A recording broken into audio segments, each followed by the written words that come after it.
Stock market इस शब्द से तो हम सब वाकिफ हैं। ना जाने हमने कितनी सारी कहानियां देखी और सुनी हैं जिसमें नायक स्टॉक मार्केट में इन्वेस्ट कर अपने हालात को अर्श से फर्श तक ले जाता है। स्टॉक मार्केट बेसिकली दो प्रकार के होते हैं, primary market and secondary market. तो नमस्कार, मैं अनुज्ञा और आप देख रहे हैं सिंपली एक्सप्लेन्ड। इस एपिसोड में हम सरलता से समझेंगे स्टॉक मार्केट के एक वेल नोन टर्म आईपीओ यानी इनिशियल पब्लिक ऑफरिंग के बारे में।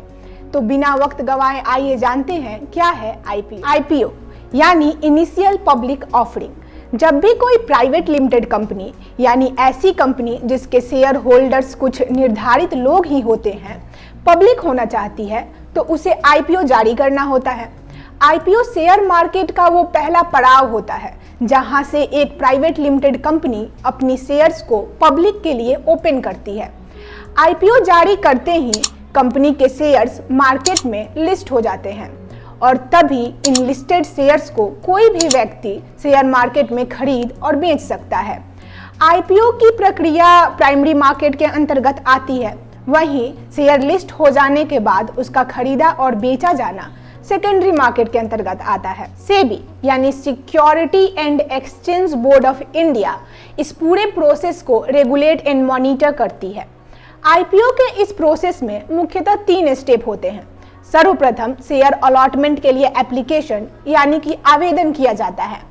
फिर कंपनी शेयर्स को अलॉट करती है और लगभग 1 सप्ताह के अंतराल पर शेयर मार्केट में लिस्ट हो जाते हैं। शेयर मार्केट में लिस्ट होते ही पब्लिक के लिए अवेलेबल हो जाता है और कोई भी व्यक्ति उसे खरीद और बेच सकता है। मान लीजिए कंपनी को अपना बिजनेस एक्सटेंड करना है जिसके लिए उसके पास पर्याप्त कैपिटल यानी कि पूंजी नहीं है। अब कंपनी को या तो बैंक से लोन लेना होगा जिस पे उसे fixed rate of interest bank को वापस देना पड़ेगा, या फिर इस परिस्थिति में कंपनी आम जनता से पैसे मांग सकती है और इसके बदले में वो आम लोगों को अपनी कंपनी में हिस्सेदार बना सकती है। यहाँ कंपनी को किसी भी तरह का इंटरेस्ट नहीं देना पड़ेगा, हालांकि हिस्सेदारी यानी कि शेयर जरूर देना पड़ेगा। ऐसे ही केसेस में कंपनी को आईपीओ की जरूरत पड़ती है। Types of IPO. आईपीओ को उसकी कीमतों के निर्धारण के आधार पर 2 पार्ट्स में बांटा जा सकता है, fix price IPO and book building IPO.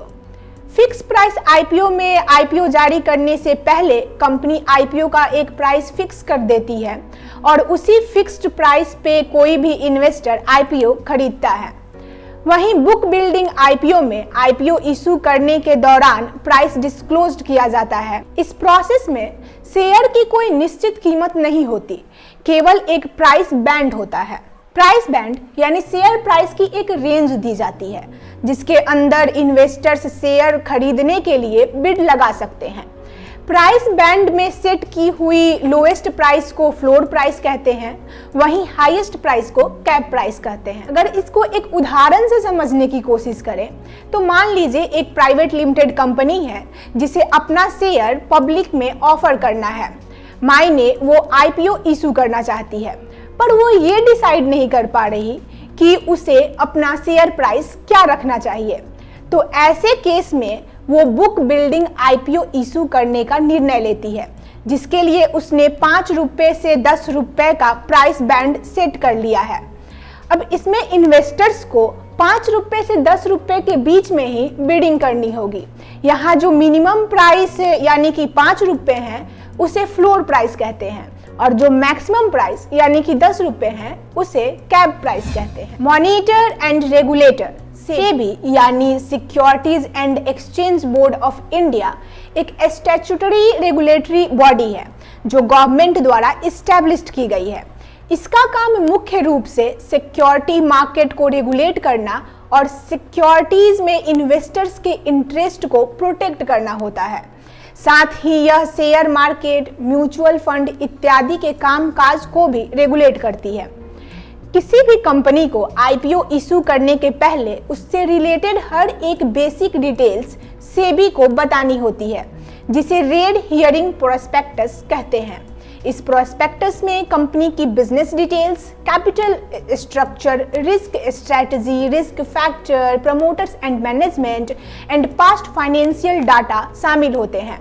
यह प्रोस्पेक्टस सेबी के वेबसाइट पे अवेलेबल होता है, यानी कि कोई भी इन्वेस्टर्स अगर किसी भी कंपनी का आईपीओ खरीदना चाहता है तो वो उस कंपनी की बेसिक डिटेल्स के बारे में सेबी की वेबसाइट पे जाके पता कर सकता है। हाल के दिनों में सेंट्रल गवर्नमेंट एलआईसी का आईपीओ जारी करने को है।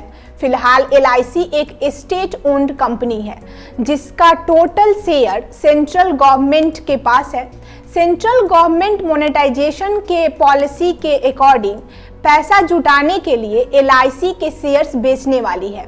आईपीओ आते ही एलआईसी के शेयर्स स्टॉक मार्केट में रजिस्टर्ड हो जाएंगे और तभी जनरल पब्लिक भी एलआईसी में हिस्सेदारी ले सकती है। इस एपिसोड को देखने के लिए शुक्रिया।